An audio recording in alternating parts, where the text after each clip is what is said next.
Premier débat, premier échange autour de cette proposition de loi sur le secret des affaires qui est actuellement soumise au Sénat, au débat des sénateurs, après avoir été votée par l'Assemblée nationale. Alors, pour en débattre, je suis avec Dominique Pradalier, qui est délégué général du principal syndicat des journalistes, le SNJ, le syndicat historique qui fête cette année son centenaire, et donc qui est toujours jeune et vivant, et puis avec Jean-Pierre Canet, aussi autre confrère, qui anime le collectif Informer n'est pas un délit, que soutient Mediapart, après avoir pu vérifier que justement informer pouvait devenir un délit par ces enquêtes sur Monsieur Bolloré concernant Monsieur Bolloré par ricochet sur le Crédit Mutuel à Canal+, qui vous a valu des mésaventures dont on a rendu compte ici. Et puis tout à l'heure, nous retrouverons un lanceur d'alerte qui est au cœur de ces débats sur le secret des affaires, qui est Antoine Deltour, l'homme sans qui nous n'aurions rien su des manœuvres fiscales, de ce que M. Macron appelle l'optimisation fiscale, mais nous disons bien l'évasion fiscale, cette richesse cachée des nations. Au Luxembourg, c'était l'affaire LuxLeaks.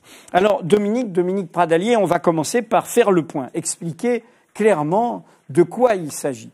Alors, nous, notre travail de journaliste, jusqu'ici, dépend d'une loi. Une loi qui est la loi de 1881, qui commence « L'imprimerie et la librairie sont libres ». C'est-à-dire qu'il y a une protection de notre travail. Et que se passe-t-il avec cette loi sur le secret des affaires? La loi de 1881 protège au-delà des journalistes, elle permet l'expression de tout le monde, des citoyens, des citoyennes et des citoyens. Et elle pose comme principe sacré que c'est la liberté qui est la règle, quitte évidemment à répondre des abus. La proposition de loi secret des affaires renverse complètement le principe démocratique. Désormais, on aurait le droit de faire tout ce qui n'est pas interdit. Et ça ne concerne pas que les journalistes. Tout ce qui n'est pas interdit. Tout ce qui n'est pas interdit par le secret des affaires. Et ça concerne non seulement les journalistes et lanceurs d'alerte, mais ça concerne presque tous les citoyens, notamment les organisations non gouvernementales, les associations, tous les syndicats, les chercheurs, les historiens. Personne n'aurait le droit de détenir, il ne s'agit même plus de publier, déjà à la détention, personne ne pourrait détenir ce qui serait un secret des affaires. Et qui détermine ce qu'est un secret des affaires? L'entreprise. La proposition de loi laisse complètement flou ce que pourrait être secret d'affaires. Or, nous, en tant que syndicat, savons très bien que dans toutes les entreprises, notamment celles de presse, les directions sont toujours très tentées de dire ne parlez pas de ça à l'extérieur, c'est un secret. C'est vrai dans un cas sur 50. Les 49 autres, c'est juste de la dissimulation simple. Or, les entreprises seraient jugées parties de qui détient ou pas un secret d'affaires. Et quand je dis détient, Élise Lucet, l'autre jour, a pris de très bons exemples. Nous pouvons en prendre d'autres, mais les siens sont plus connus, bien sûr. Dès qu'elle va enquêter, dès que Jean-Pierre va enquêter, dès qu'un autre journaliste va enquêter dans une entreprise type Veolia, n'importe où, avec des documents issus de l'entreprise, dès le début de l'enquête, l'entreprise Veolia ou autre peut très bien dire « halte là, secret des affaires ». Ce sera jugé dans 1, 2, 3, 4 ans. Le reportage n'aura jamais pu avoir lieu. Donc, la liberté d'informer est interdite et la liberté d'être informé pour tous les citoyens également. Alors on va revenir précisément à ce secret des affaires et à cette définition fourre-tout, mais pour que tous ceux qui nous suivent comprennent bien, cette jurisprudence républicaine depuis 1881 fait qu'en clair, le droit d'informer est protégé. On n'est pas au-dessus des lois, mais non. On en rend compte dans le cadre de cette loi. C'est-à-dire qu'on vient en disant, oui, bien sûr, j'ai des documents issus de l'intérieur de cette entreprise. J'ai même, confère l'affaire Bettencourt, des pièces issues d'une violation de l'intimité de la vie privée. J'ai des documents issus d'un dossier d'instruction, et ainsi de suite. qui sont issus d'autres secrets. Ou du secret défense. Voilà, Ou je viens dire, non, c'était légitime. La légitimité du but poursuivi. Pourquoi? Je vous présente, monsieur le juge, monsieur le président du tribunal, je vous explique que c'était légitime parce que c'était d'intérêt public. Et la preuve, c'est le sérieux de mon enquête, c'est le respect du contradictoire, c'est la bonne foi, comme on dit. Donc, cela veut dire, en clair, que l'ensemble de la procédure aujourd'hui permet de protéger ce droit fondamental. Si cette loi passe, ça veut dire que je ne pourrai plus dire ça. Le secret des affaires va tomber comme une herse sur mon travail. Je ne pourrais plus le dire.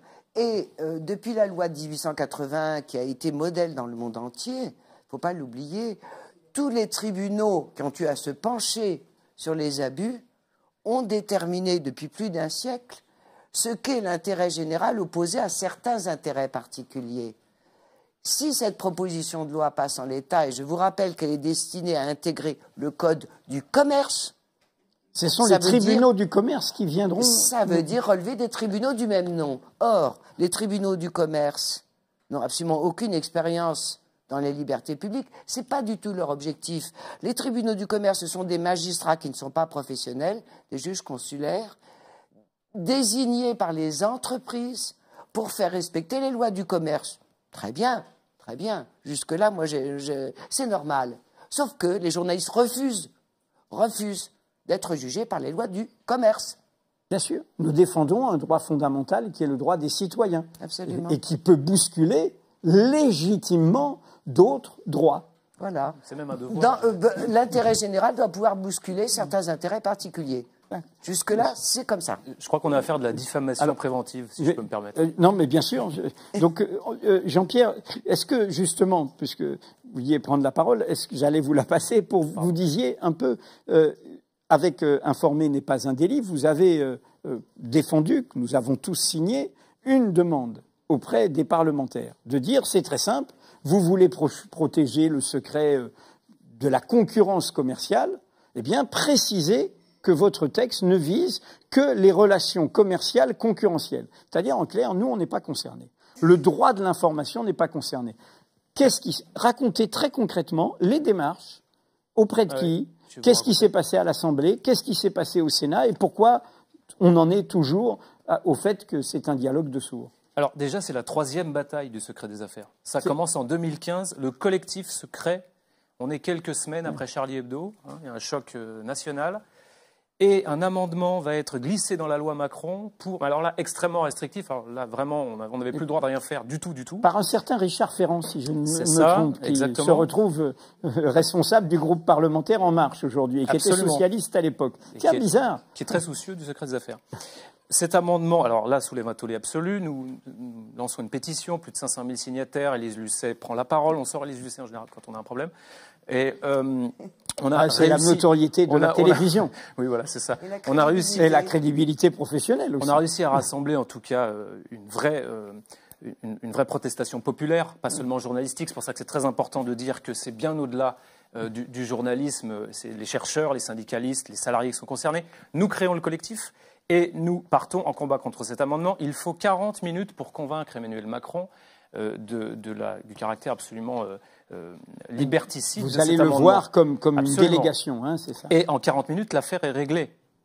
Ensuite, deuxième bataille, la directive européenne. Parce que tout à coup, une directive européenne est écrite. Et là, pendant plusieurs mois, des ONG, je pense à CEO notamment, vous aurez Martin Pigeon tout à l'heure sur ce plateau. C'est une directive du 8 juin 2016. Absolument. Et pendant des mois, nous autres ONG, syndicats, collectifs défendant le journalisme et autres, ONG environnementales, nous allons batailler pour essayer de faire en sorte que cette directive ne soit pas trop liberticide. Et c'est une bataille extrêmement intense qui se fait dans les couloirs de Bruxelles. Nous essayons en fait de faire un contrepoids au lobbying fort qu'un certain nombre de multinationales font depuis plusieurs années pour faire passer ce secret des affaires. Notamment, je pense à des entreprises qui sont dans le domaine de la chimie. Nous réussissons à peu près à limiter la casse. Et voici que la transposition se fait. Donc aujourd'hui, la transposition de la loi se fait aujourd'hui. Troisième bataille, on nous explique, entre parenthèses, qu'il y a une urgence. Alors précisons juste que pour ceux qui pourraient dire, finalement c'est encore à cause de l'Europe que, mine de rien, il y a eu une première tentative en 2012 qui était franco-française. sous la droite. Tout à fait. Sous la droite. Donc il n'y avait pas l'Europe. Il y avait déjà eu une tentative, et comme il y a eu l'alternance en 2012, la gauche l'a dans un premier temps enrayé jusqu'à cet amendement dont vous parliez au détour d'une loi de M. Macron. Mais j'irais même jusqu'à dire que dans le cadre européen, nous avons eu une marge de manœuvre de négociation plus importante qu'ici en France. Ici, c'est procédure accélérée. Alors, procédure accélérée. Il faut bien savoir quand même que dans ce contexte où 80% de la biodiversité des insectes, des oiseaux disparaissent de ce pays ou du monde entier, d'un seul coup, on nous impose une urgence. Donc, il y a une urgence environnementale, il y a des tas d'urgences sociales, etc. Et d'un seul coup, on nous impose une urgence qui concerne le secret des affaires. C'est assez effarant. Et on nous oppose l'argument suivant, il faut transposer la directive avant le 9 juin prochain, car sinon nous allons payer des amendes. La France payera des amendes. Il n'y a que 2 pays qui ont transposé pour l'instant la directive, et il y a quantité de directives européennes qui ne sont pas encore transposées depuis de nombreuses années. Donc cette urgence, pour nous, n'est absolument pas un argument valable. Autre ruse qu'il faut qu'on doit souligner, puisque c'est une volonté du pouvoir exécutif, c'est le passage par une proposition de loi parlementaire. Alors, il faut expliquer pourquoi. Quand c'est un projet de loi de l'exécutif, il faut passer devant le Conseil d'État qui doit émettre un avis, vérifier la constitutionnalité, non seulement la conformité au traité, mais à la Convention européenne des droits de l'homme qui garantit ce droit de savoir. Et faire une étude d'impact. Et une étude d'impact, ses conséquences. Là, pas besoin. On y va, on fonce. C'est pas en marche, c'est en force. On continue. On est vraiment là-dessus. Donc cette proposition de loi qui, par parenthèse, est portée au niveau de l'Assemblée nationale par le député M. Gauvin, Raphaël Gauvin, avocat d'affaires, par parenthèse. Avocat d'affaires, député En Marche. Absolument. Donc l'élaboration du texte se fait quand même en collaboration avec la chancellerie, mais c'est effectivement une proposition de loi. Du coup, procédure accélérée, une lecture, un vote à l'Assemblée nationale, la même chose au Sénat, et maintenant, là, devant nous, dans quelques jours, le 17 mai, ce qu'on appelle, c'est technique, la commission mixte paritaire. C'est là où des sénateurs et des députés vont se réunir pour coordonner et harmoniser ce qui a été voté par le Sénat et par l'Assemblée nationale. Parce que ça veut dire une seule lecture au Parlement, procédure accélérée. Absolument. On ne revient pas, on ne fait pas de navette, on se met d'accord dans un débat très réduit. Dans un débat très réduit. Avec le pouvoir exécutif qui est derrière et qui veille. Alors, ce que nous avons compris, parce qu'il faut bien comprendre que nous ne sommes pas que quelques-uns à nous agiter sur cette affaire, il y a une nouvelle pétition qui est en cours, plus de 500 000 signataires déjà, et c'est très bien. Il y a une cinquantaine, on appelle ça la coalition, c'est un peu guerrier, mais c'est une coalition d'ONG, de syndicats, pareil, toujours les mêmes. Et j'insiste sur le fait qu'on est bien au-delà d'un problème journalistique. Signez la pétition, vous la voyez, profitez-en, signez-la. D'ailleurs, l'un des sites, l'une des associations les plus actives est l'association Pollinis, qui est une ONG environnementale qui travaille sur les substances chimiques notamment qui attaquent les abeilles. Et c'est eux d'ailleurs qui ont alerté sur le danger de cette loi. Alors le principal danger de cette loi, on n'est pas très radical dans cette action. Parce que nous ne demandons même pas le retrait de la loi. Nous demandons l'affinement de la loi pour limiter la casse. Il faut savoir qu'aujourd'hui, le champ d'application de cette loi est trop large. Tout peut relever du secret des affaires. C'est le commentaire qu'a fait Martine Orange sur Mediapart. Absolument. Elle dit, après avoir cité le premier article de cette proposition, parler des dangers du Mediator, c'est porter atteinte aux intérêts économiques, combien présents dans cette affaire du laboratoire Servier. Dénoncer la dangerosité du Roundup de Monsanto, c'est menacer les milliards de dollars de chiffre d'affaires que réalise le groupe américain grâce à ce produit. Avec ce texte, est-ce qu'on pourra évoquer les LuxLeaks, les Panama Papers, l'évasion fiscale d'UBS, d'Apple, Kering, la faillite du Crédit Lyonnais, la déconfiture de Vivendi, le scandale F, Rodia, et ainsi de suite. Airbus, Alstom, PSA, Aulnay, l'amiante, les essais sur les animaux, tout y passe. Alors tout y passe, tout est flou. Alors on l'a dit tout à l'heure, Dominique l'a rappelé, une définition de secret des affaires qui est faite par l'entreprise elle-même. C'est-à-dire que l'entreprise, alors il faut garantir un certain nombre de protections. Mettons un coffre-fort là au milieu de cette pièce. On met quelques éléments qui concernent Mediapart et puis on peut considérer que le secret des affaires est là. C'est une définition, c'est une autodéfinition. Et ce sera au juge de juger si la protection peut qualifier un secret d'affaires particulier. Donc ça, c'est le premier problème. Et le deuxième problème, c'est que ce champ d'application est trop large. Il peut se retrouver devant le tribunal de commerce, ce qui est très grave. En gros, le droit de la presse on passerait outre le droit de la presse et on irait juger des affaires d'intérêt général. Des affaires démocratiques essentielles par le tribunal de commerce. Nous demandons donc une restriction du champ d'application. C'est la seule chose que nous demandons. Cette formule. Et nous n'y arrivons pas. Alors, qu'est-ce qu'ils vous disent? Alors, On leur dit, ça doit s'en tenir, c'est notre formule, hein, aux relations commerciales concurrentielles. C'est ça, c'est-à-dire qu'en gros, les simples relations concurrentielles entre entreprises. Et le droit à l'information n'est pas concerné. Ni les recherches sur les dangers sur les abeilles, ni tout ce qui concerne les autres.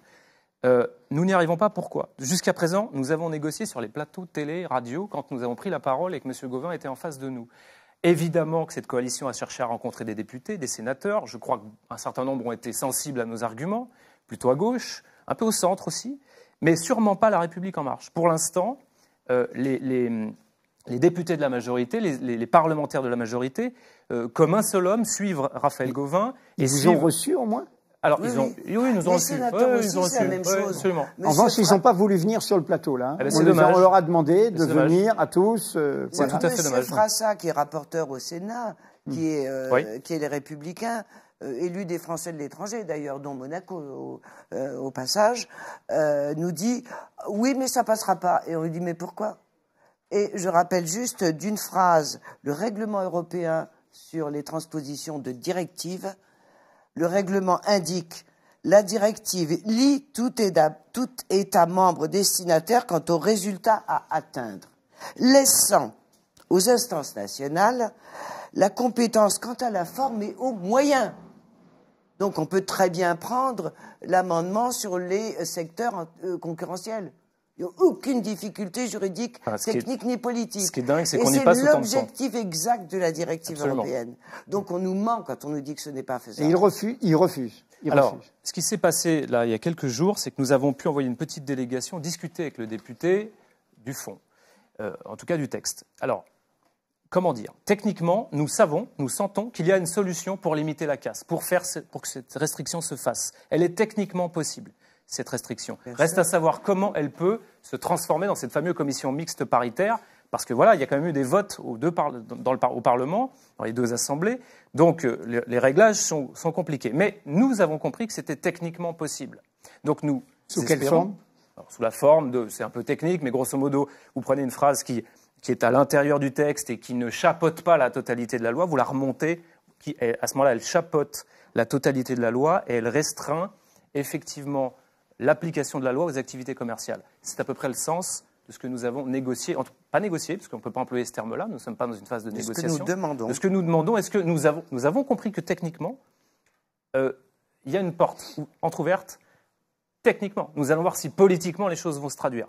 Encore une fois, nous ne demandons pas la lune, nous demandons la certitude que cette loi ne vienne pas empêcher les journalistes, les chercheurs, les syndicalistes, les salariés, les ONG de travailler. Les lanceurs d'alerte. Les lanceurs d'alerte, bien sûr.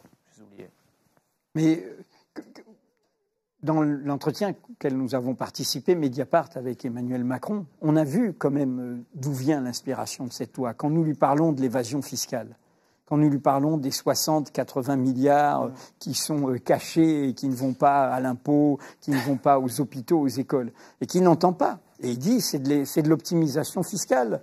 Et puis à un moment, quand on parle des salaires des hauts dirigeants de la SNCF, pour dire que c'est 50 000 € par mois, alors que le salaire moyen à la SNCF, c'est 3 000 €.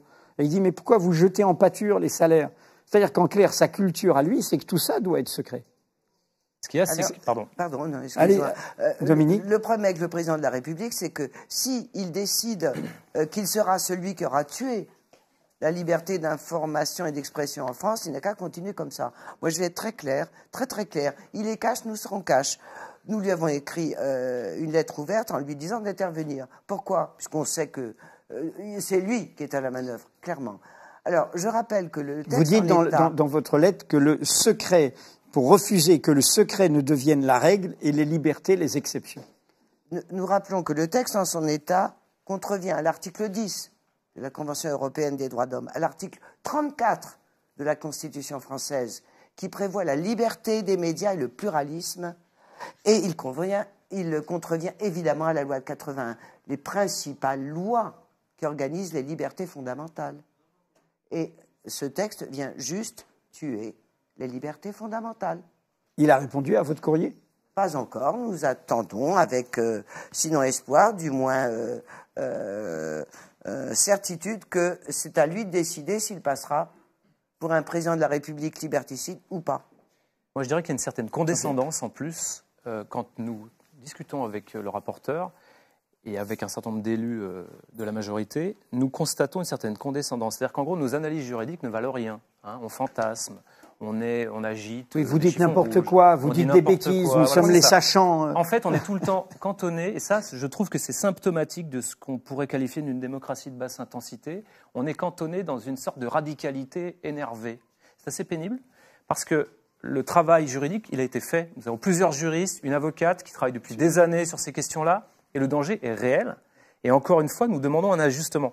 Eh bien, cette condescendance-là, politique, va avec l'urgence du passage de la loi, va avec, oui, ce passage en force. Et quand on prend un peu de recul, qu'on voit le contexte, on parlera des fake news sans doute tout à l'heure, on a quand même un contexte où, grosso modo, on a peut-être un peu trop bien bossé tous autant qu'on est ces dernières années, peut-être sorti trop d'affaires, je ne sais pas. Je dirais, moi, qu'un certain nombre d'affaires sont assez patriotes, parce qu'on a rapporté de l'argent à l'État, avec LuxLeaks, avec des affaires comme celle-ci. Donc je crois qu'il y a, oui, quelque part, je crois qu'il y a une attaque, en tout cas il y a une volonté de restreindre la liberté d'informer. C'est-à-dire en fait d'adapter le droit à la défense de cette minorité qui est favorisée par la politique actuelle de cadeaux fiscaux, oui, etc. Secret d'affaires, secret d'État. C'est une ultra minorité qui n'est pas forcément française d'ailleurs, qui peut être parfaitement internationale. Le vrai problème est de savoir si on veut être entièrement régi par le fric et le commerce, ou si on veut continuer à pouvoir avoir une vie d'État républicain démocratique. Un contre-pouvoir. C'est aussi simple que ça, si j'ose dire. Hein. On ne demande rien pour nous, que ce soit les lanceurs d'alerte, les chercheurs. Personne ne demande pour soi. Personne ne demande pour soi. À ce propos, lanceur d'alerte, on va demander son avis à un lanceur d'alerte, oui. Antoine Deltour est par Skype avec nous. Hein. Antoine Deltour, je rappelle, sans lui, qui était dans un cabinet conseil, sans lui, on n'aurait pas eu l'affaire LuxLeaks.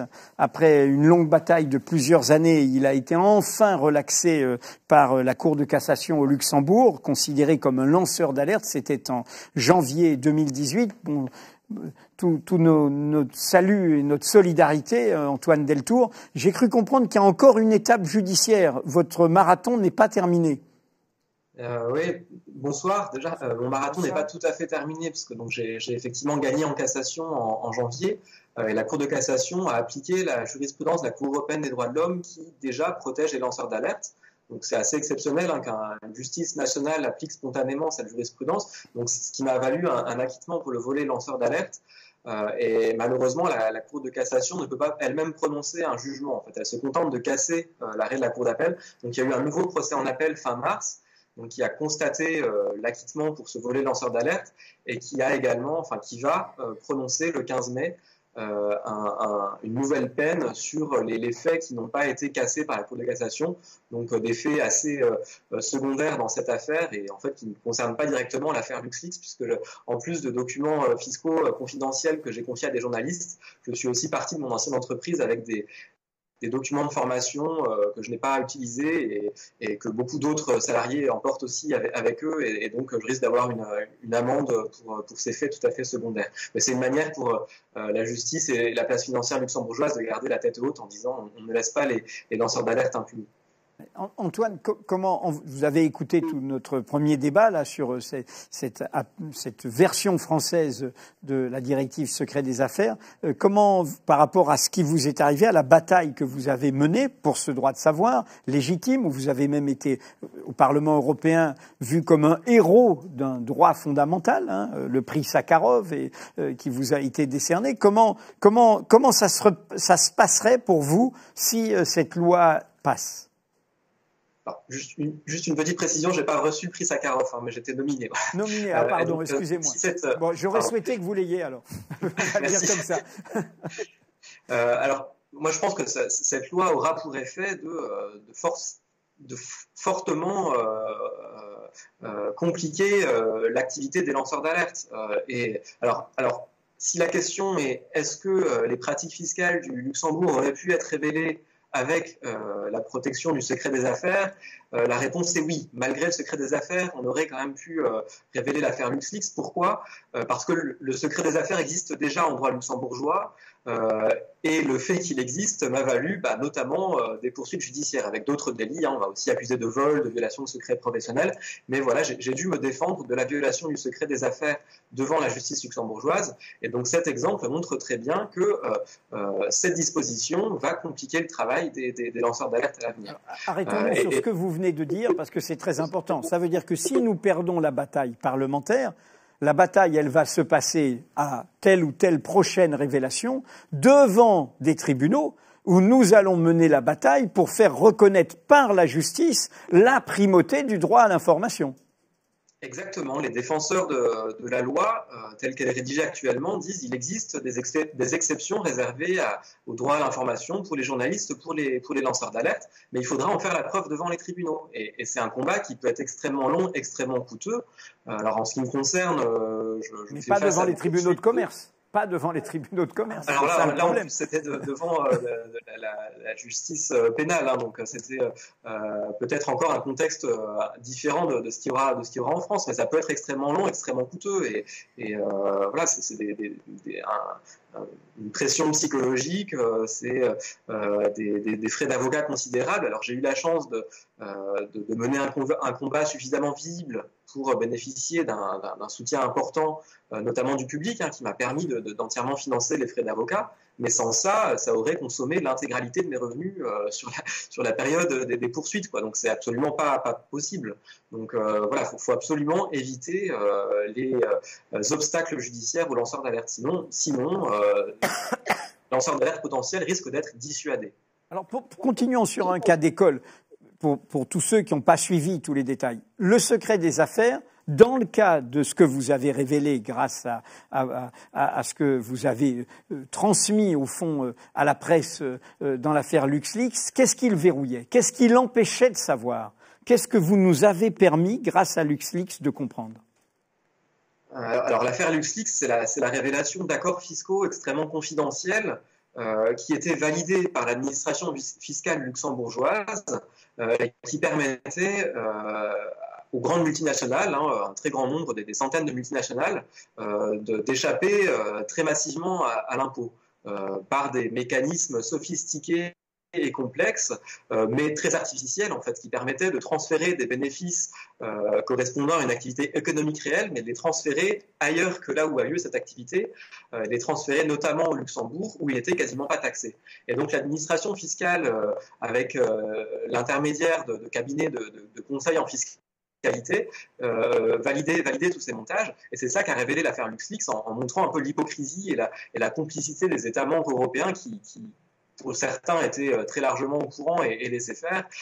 Et donc c'est ce genre d'informations qui sont d'intérêt public, parce que là, ce dont il est question, c'est des milliards d'euros. Alors il n'y a pas de chiffre exact, je ne vais pas en sortir un ce soir, mais c'est des milliards d'euros qui échappent aux États. Et donc, qui paye, qui subit un manque à gagner, c'est les autres contribuables, c'est vous et moi. Et c'est aussi les PME. Ça crée une distorsion de concurrence. Voilà. Ces petites entreprises qui pourvoient énormément d'emplois ont un désavantage face à ces grandes multinationales qui parviennent à accéder à ce type de montage très, très complexe. Donc c'est des informations d'intérêt général. Et pourquoi les considérer comme des secrets des affaires? Moi, c'est une proposition de loi qui me met vraiment en colère, parce que j'ai l'impression qu'on se moque de nous. Parce que le seul argument des défenseurs du secret des affaires, c'est la lutte contre l'espionnage industriel. C'est un peu le mythe du stagiaire chinois qui vient siphonner l'entreprise européenne de tous ses savoir-faire. Mais dans ce cas-là, ce qu'il faut réprimer, c'est uniquement l'usage lucratif, commercial du vol de secret des affaires. Et c'est ce qu'a proposé d'ailleurs le collectif Informer n'est pas un délit, et on vient d'en entendre parler. Et dans ce cas, pourquoi refuser tous les amendements qui visent à préciser la protection accordée aux lanceurs d'alerte et aux journalistes? Pour l'instant, voilà, le débat parlementaire en est là. On refuse tous les amendements en considérant qu'ils sont inutiles. Mais pourquoi? Ma question, c'est vraiment pourquoi refuser de clarifier ce texte qui est encore porteur de très, très grands enjeux. Juste une dernière question, Antoine Deltour. Tout ce dispositif pour attirer ces entreprises au Luxembourg avait été conçu par l'actuel président de l'Europe, c'est-à-dire par M. Juncker, en tant qu'homme politique luxembourgeois. Est-ce que au-delà de la prise de conscience dans la société, et y compris de la justice qui vous en a donné acte, est-ce que les révélations ont fait bouger les lignes? Est-ce que cela a fait changer des choses? Ou est-ce qu'au contraire, simplement, il y a toute cette contre-attaque pour empêcher qu'il y ait de nouvelles révélations? Alors malheureusement, je ne peux pas vous annoncer ce soir que l'optimisation fiscale est terminée en Europe. Je crois qu'il y a encore des entreprises qui échappent à l'impôt en Europe. Mais cependant, voilà, ce scandale avec d'autres a permis quand même des avancées. Notamment, les documents issus des LuxLeaks ont alimenté des enquêtes de la Commission européenne qui ont conduit à certaines décisions et qui déclarent des montages illégaux, notamment au Luxembourg et pas uniquement. Et par ailleurs, voilà, un certain nombre de dispositions ont apporté un peu plus de transparence. Voilà, ces accords fiscaux qui étaient tout à fait confidentiels, maintenant des informations sont échangées entre États membres, donc c'est déjà un peu mieux. Et par ailleurs, une autre avancée importante, c'est que l'affaire LuxLeaks, avec d'autres aussi, a contribué à montrer l'utilité publique des lanceurs d'alerte pour révéler des informations, des activités opaques et illégitimes. Et notamment, voilà, là, je souhaite rendre honneur quand même à l'Union européenne qui, voilà, ce secret des affaires vient d'une directive, mais au moment du débat européen, on nous avait promis, oui, là, on protège le secret des affaires, mais bientôt on protégera les lanceurs d'alerte, et c'est ce qui vient d'arriver. Voilà, la Commission européenne, présidée par Jean-Claude Juncker, vient de présenter lundi un projet de directive européenne pour protéger les lanceurs d'alerte. Alors il y a encore plein d'obstacles, c'est un peu tôt pour se réjouir, mais n'empêche que là, pour le coup, du côté de la Commission européenne, promesse a été tenue, donc c'est quand même important à souligner. Merci Antoine. C'est la preuve qu'il faut se battre, et que quand un individu comme vous se bat, ça donne du courage aux autres, et on continue à le faire.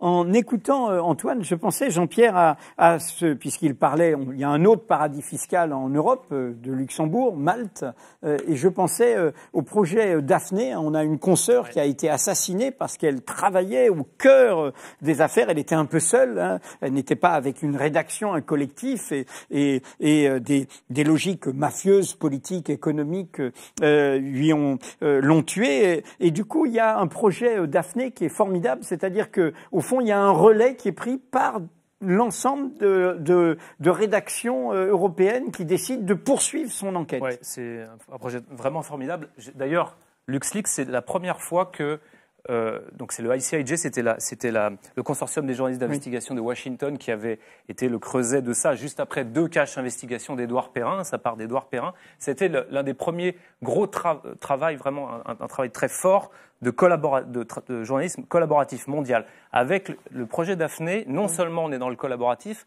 mais en plus c'est un projet qui a été lancé par Laurent Richard, un des anciens rédacteurs en chef de Cache, un des cofondateurs de Cache.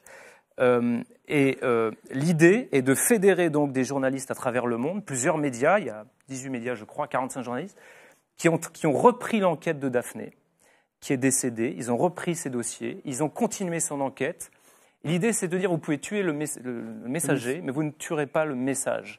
Et là je pense qu'on franchit un nouveau cap, c'est assez historique en fait cette affaire-là. On oppose le journalisme collaboratif d'abord est à son avènement. On voit qu'on est beaucoup plus intelligent à plusieurs que seul. Nous-mêmes, nous participons à un autre consortium, d'investigation et de révélation. Et donc, nous produisons comme ça un contre-pouvoir mondial. C'est le début d'un contre-pouvoir mondial, ce qui prouve bien que la planète, d'ailleurs, est en train de vraiment se rapetisser. C'est un village, enfin, c'est une sous-préfecture. Et le fait de concevoir comme ça un contre-pouvoir mondial, c'est vraiment historique, il faut le noter.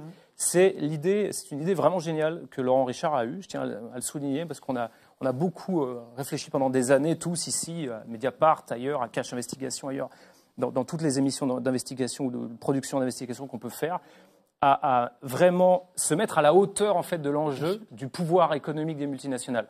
Là, on a une bonne réponse. Bon, c'est la mafia, ça concerne aussi l'économie. Mais la mafia a différents visages. Je vois que vous avez apporté votre enquête sur Vincent Bolloré. On en reparlera tout à l'heure. Il est en train de terminer sa garde à vue. Donc, des choses bougent sur comment on corrompt des pays africains pour obtenir leur port. C'est à peu près ça l'enjeu de l'investigation. En tout cas, c'est l'enjeu de l'investigation, absolument. Ouais. Dominique, un dernier mot. Moi, je voudrais dire, sur le secret des affaires, nous venons de faire poser sur la plateforme du Conseil de l'Europe, qui est une plateforme publique pour la protection et la sécurité des journalistes, un droit d'alerte sur la proposition secret des affaires. Et c'est important parce que le secrétariat général du Conseil de l'Europe l'adresse aux 47 ambassadeurs et au gouvernement français pour qu'ils répondent. Et tout ça est public. Et s'ils répondent, nous pouvons encore répliquer. Donc c'est intéressant parce qu'il y a ça une vertu politique et pédagogique qui n'est pas nulle. Deuxième point, sur le secret des affaires, si vraiment le gouvernement français était de bonne foi, on le verra au moment ou non de l'adoption de notre demande qui est le secteur concurrentiel. Pourquoi ? Parce que dans la procédure même d'urgence, le gouvernement peut intervenir à tout instant, jusqu'au bout. Donc, on a encore le temps. Mais pour empêcher l'irréparable, il va falloir vraiment continuer à signer la pétition, etc. Enfin, quelque chose de burlesque. À l'époque où n'importe qui, un peu chevronné, rentre au Pentagone, directement, nous dire que le secret des affaires, ce sont les journalistes ou les lanceurs d'alerte qui les détiennent, est particulièrement grotesque. Les vrais espions ne se font jamais prendre, on le sait. Et il y a tout l'arsenal juridique existant pour combattre ce que disait Antoine Deltour, l'espionnage ou voilà. En plus, toutes les lois existantes sont déjà à pied d'œuvre. Et enfin, sur la dangerosité du tribunal de commerce, puisque Antoine en parlait tout à l'heure, 2 exemples récents. Conforama contre Challenge.fr au tribunal de commerce, où le tribunal se permet de dire c'est pas d'intérêt général parce que ça a été assez peu repris. Nous sommes en appel, bien sûr, contre cette décision. Deuxième, Bolloré, nous reviendrons tout de suite à Bolloré, qui a trait France Télévisions pour dénigrement sur un reportage du Cameroun, des agissements des sociétés Bolloré au Cameroun, demande 50 millions d'euros devant le tribunal de commerce. Une enquête, hein. C'est très simple, voilà. Vous faites dépenser de l'argent en avocat, vous fatiguez la rédaction et voilà. Voilà pourquoi il faut soutenir la presse indépendante. N'oubliez pas, absolument. À Mediapart, ça ne coûte qu'1 euro de vous abonner. Pas 50 millions. Et pas 50 millions. Et ça sert à cet intérêt général. En vous écoutant tous les deux, et Antoine Deltour, je pensais, là, c'est en ligne, une contribution du procureur général de Palerme, qui est une des figures de ces magistrats héroïques italiens qui ont combattu la mafia jusqu'à ses liens politiques, Roberto Scarpinato, en défense de la vérité. Voici ce qu'il écrit. Le secret et le mensonge sont incompatibles avec la démocratie. La différence entre démocratie et autocratie réside dans le rapport qu'elles entretiennent avec le secret. La démocratie est le gouvernement du pouvoir visible, le gouvernement public en public. Mais d'ailleurs, on nous oppose, c'est vraiment bien de rappeler ça, parce qu'on nous oppose souvent, on nous dit « Ah, mais vous voulez tout savoir, vous êtes dans l'ultra-transparence ». Ça, c'est le procès qu'on nous fait régulièrement. Mais l'ultra-transparence, c'est pas ça. Ça, c'est une question de société, l'ultra-transparence. C'est quand on met ses photos sur Facebook, ses photos Nous, c'est le droit de savoir ce qui est d'intérêt public. Et ça, c'est vraiment important de le rappeler. Voilà. Moins le secret est important, plus nous sommes en démocratie. Bon.